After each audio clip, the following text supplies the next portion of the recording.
Les soins à domicile, on en parle? Quand on se lance dans le domaine du bien-être, c'est important de se donner toutes les chances pour réussir. Comme tu le sais, j'exerçais déjà à mon domicile, mais ça ne m'a pas empêché de me déplacer au domicile de mes clients. Et je peux te dire que c'est une vraie expérience en soi.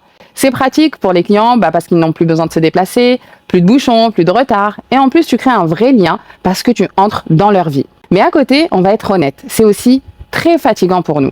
Les trajets, le matériel à transporter, les tables à ouvrir, ranger, etc.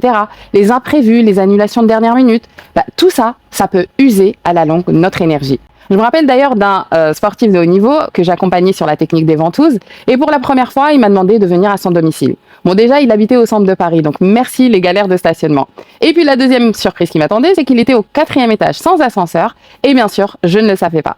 Donc je l'ai fait une fois, mais je savais pertinemment que la deuxième fois, c'est lui qui allait venir chez moi. Bref, avec le temps, j'ai compris que ce service devait être mûrement réfléchi et surtout qu'il fallait poser les bonnes questions pour pas avoir de mauvaises surprises. Donc si j'ai un conseil à te donner, si tu fais du domicile, fixe des zones précises, adapte tes tarifs pour couvrir ton temps et ton déplacement et protège ton énergie. Pourquoi? Parce que ton corps c'est ton outil de travail, donc ménage-le. Côté table de massage, je te donne un petit conseil, opte pour les tables en alu, elles sont plus légères. Je te dis à très vite pour un autre épisode.